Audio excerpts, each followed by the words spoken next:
उज्जवल Bharat news, देश की प्रखर आवाज। अब नए अंदाज।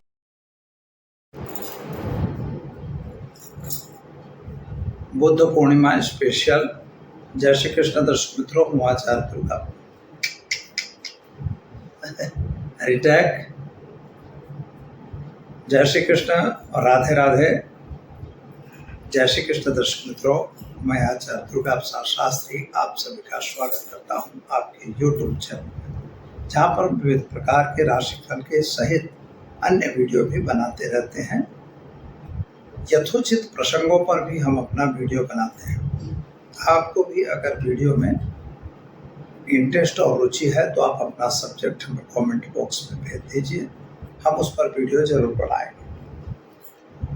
हमारे चैनल पर आप सभी का स्वागत है। चैनल को सब्सक्राइब करिए, वीडियो लाइक शेयर कमेंट जरूर कीजिए। आज यह बुद्ध पूर्णिमा पर स्पेशल वीडियो है। पहले हम भगवान विष्णु को वंदन करेंगे, इसके बाद जानेंगे कि क्या है बुद्ध पूर्णिमा का महत्व, क्यों मनाई जाती चाहिए और क्यों मनाई जाती है। ओम नमोस्तु अनंताय सहस्रमूर्तये सहस्रपादांश सुरोरुबाहवे सहस्रनामे पुरुषाय शाश्वते सहस्रकोटि युगधारिणे नमः। भगवान विष्णु के चरणों में वंदन करके और शुरू करते हैं हम आज के लिए बुद्ध पूर्णिमा का महत्व। मित्रों, एक शब्द है आज की वैशाख शुक्ल पक्ष की पूर्णिमा यानी वैशाख पूर्णिमा। इसे वैशाखी पूर्णिमा के नाम से भी जाना जाता है। वैशाखी पूर्णिमा का बहुत बड़ा महत्व हमारे सनातन धर्म में है। जो यह महत्व है स्नान करना, दान करना, धर्म करना। बड़ी बड़ी नदियों में स्नान करना यह वैशाखी पूर्णिमा का सबसे बड़ा महत्व है। आज घड़े में पानी, चप्पल, छाता, यह सब चीजें लोगों को दान में दी जाती हैं और साथ में आम वगैरह भी दान दिए जाते हैं। इसलिए वैशाखी पूर्णिमा का विशेष महत्व रहा है। इसका दूसरा महत्व ज्योतिषीय महत्व है, क्योंकि नक्षत्रों के अधिपति देवता भगवान चंद्रमा है, देवता चंद्रमा है। तो आज चंद्रमा पूर्ण रूप से अपने उन कलाओं से खिलते हैं, इसलिए भी आज के दिन को बहुत महत्व दिया जाता है।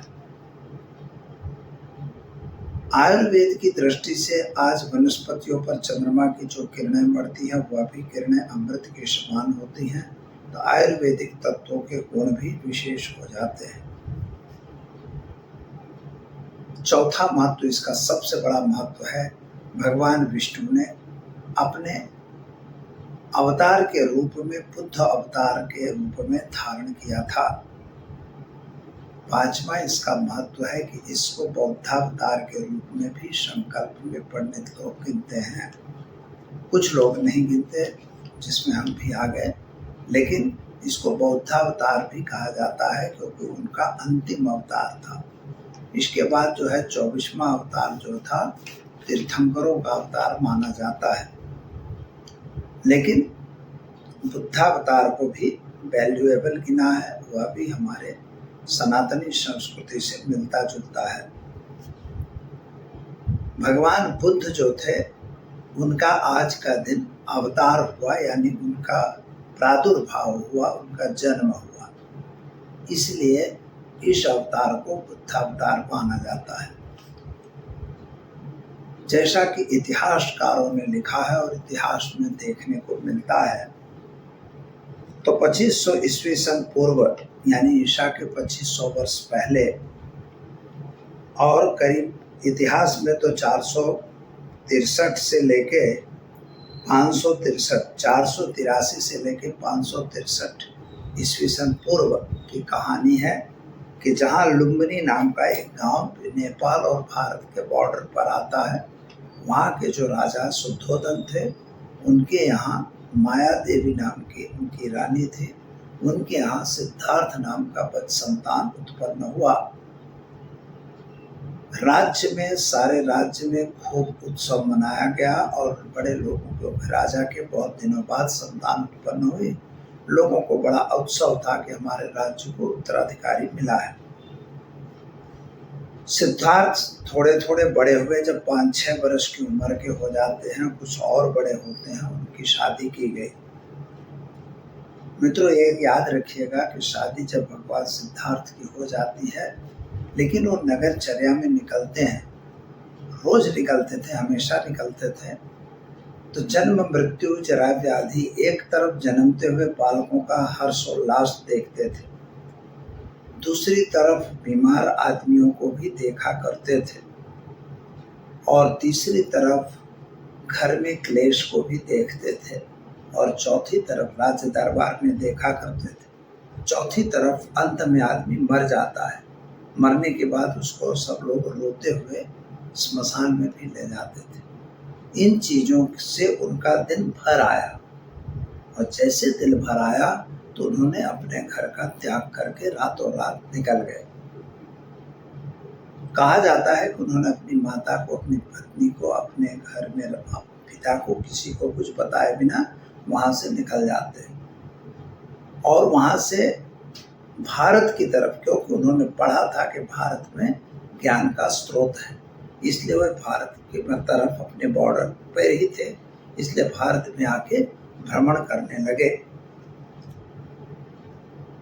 एक कहानी है कि इनका जन्म पूर्णिमा, वैशाख शुद्ध पूर्णिमा के दिन हुआ। दूसरी तरफ बोधि गया में, यानी बिहार के पास बोधि गया गांव है, वहाँ बिहार में ही है, वहाँ पर एक वृक्ष है, बोधि वृक्ष कहते हैं, लेकिन वह वृक्ष जो है बड़ का वृक्ष है। बट वृक्ष के नीचे बैठ गए, जहाँ शांति थी, नीरवता थी, कोई दिक्कत वाली बात नहीं थी। वहाँ उन्होंने तपस्या प्रारंभ की और सोचा कि जो मृत्यु होता, जन्म मृत्यु जरा व्याधि पीड़ित कर्म बंधन, ये सभी लोग जन्म मृत्यु और व्याधि से जो पीड़ित हैं, इसका मुक्ति का मार्ग क्या? तो मित्र, यह बुद्ध जो थे वो वास्तविक रूप से संत थे, क्योंकि संत को ही यह विचार आता है कि संसार में जो कलुषित भावनाएं हैं, इसका मार्ग क्या कि व्यक्ति इससे निकल जाए। जीवन आवागमन के मार्ग से, 84 योनियों के फेरे से व्यक्ति बच जाए, बचाने का काम केवल और केवल संत करता है। उन्होंने वहां पर तपस्या की, अखंड तपस्या की। ऐसा कहा जाता है कि उनके बाल और वो सब कुछ खत्म हो चुके, पता ही नहीं था क्या हो रहा है, मतलब इतनी तपस्या उन्होंने की। और ये तपस्या करते करते उनको ज्ञान हुआ। जो उनको ज्ञान हुआ वह दिन भी वैशाख शुक्ल पक्ष की पूर्णिमा थी। यह उनके साथ ही हो रहा है कि जब उनका जन्म हुआ वैशाख शुक्ल पूर्णिमा को, और उनका जो ज्ञान मिला वह भी वैशाख शुक्ल पूर्णिमा। जब ज्ञान होता है तो उनको पता लगा कि इससे जाने के लिए मार्ग क्या है। ईश्वर आराधना है, ध्यान है, तपस्या है, और इनके कुछ मंत्रों के जाप हैं, कुछ हैं। बुद्ध सिद्धांतों में बहुत से जप और मंत्र बताए गए हैं। अभी भी बुद्ध मठ जो है, बौद्ध मठ जो होते हैं, तो बौद्ध मठों में भी यह चीजें चलती हैं। शांति, सबसे पहले शांति, अशांति नहीं। जगत में किसी को अशांत मत करो, किसी से बैर भाव न रखो, बैर वृत्ति न रखो, एक दूसरे को सहकार करो। तुमसे हो सकता है तो उसकी हेल्प करो, नहीं हो सकती तो मत करो, लेकिन उसको दुख मत दो, कष्ट मत दो। आज जो हमारे यहाँ चल रहा है वह इसी तरह चल रहा है कि दूसरे को कष्ट दे लो, हमारी सत्ता, हमारा शासन बना रहना चाहिए। तो ऐसा सिद्धार्थ चाहते तो वो खुद अपने राज्य का शासन कर सकते थे, वे भी सत्ता पे बैठ सकते थे, लेकिन उन्होंने ऐसा नहीं चाहा। उन्होंने चाहा समाज को हम आगे कैसे ले जाएं। इसके बाद वो हर गांव में, हर देश में उन्होंने बौद्ध धर्म का प्रचार किया, और बौद्ध धर्म का प्रचार करते करते केसी नगर में आके हमारे सारनाथ में आए। वहाँ पर कुछ दिनों तक उन्होंने अपने मठों की स्थापना की, विहार बनवाए, और उन्हें बुद्ध विहार कहा जाता है। आज भी खोद काम के दरमियान जब कहीं खोदा जाता है तो बहुत जगह चीज़ें मिलती हैं। सांची का स्तूप इसका भी प्रतीक दिखता है।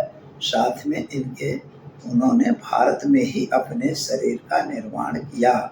जिस दिन उन्होंने निर्माण किया है, यानी निर्माण हुआ उनका शरीर का, जिस दिन उन्होंने त्याग हुआ, उस दिन भी वैशाख शुक्ल पक्ष की पूर्णिमा थी। यह विरल घटना उनके जीवन में तीनों घटनाएं घटी हैं। इसीलिए वैशाखी पूर्णिमा का विशेष महत्व मनाया जाता है। आज इंडोनेशिया, चाइना, जापान और अन्य प्रदेश, फिलीपाइंस वगैरह प्रदेशों में, श्रीलंका वगैरह में, हमारे भारतवर्ष में कुछ प्रदेशों में विशेष तौर पर बौद्ध धर्म की स्थापना हुई है। लोग उनके बड़े अनुयायी देखे जाते हैं। तो दर्शक मित्रों, यह तो बौद्ध धर्म की बात हो गई।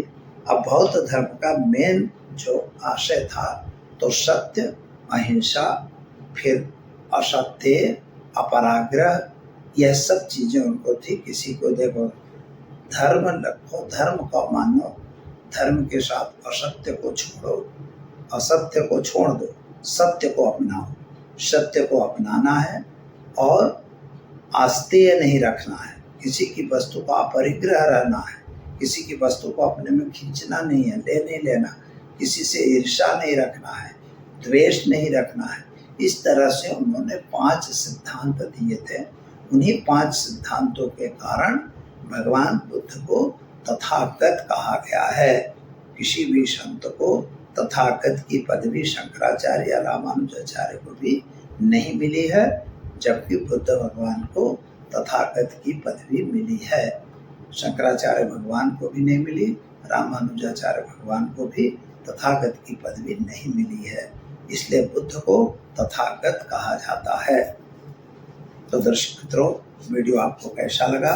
अगर अच्छा लगा तो आप चैनल को सब्सक्राइब करिए, वीडियो को अच्छा लाइक करिए, शेयर करिए और कमेंट कीजिए। नमस्कार।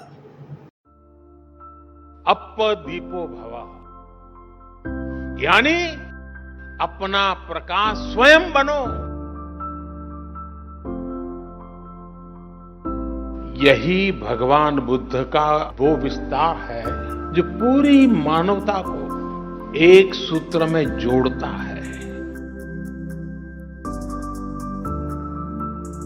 बुद्ध व्यक्ति से आगे बढ़कर एक बोध है, बुद्ध स्वरूप से आगे बढ़कर एक सोच है, बुद्ध चित्रण से आगे बढ़कर एक चेतना है, और बुद्ध की ये चेतना चिरंतर है, निरंतर है। आधुनिक विश्व की ऐसी कोई समस्या नहीं है जिसका समाधान सैकड़ों वर्ष पहले बुद्ध के उपदेशों में हमें प्राप्त न हुआ। हमें बुद्ध के वचन को याद रखना है। मां निवत्त अभिक्कम, यानी do not turn back, go forward. NaMo बुद्धाय।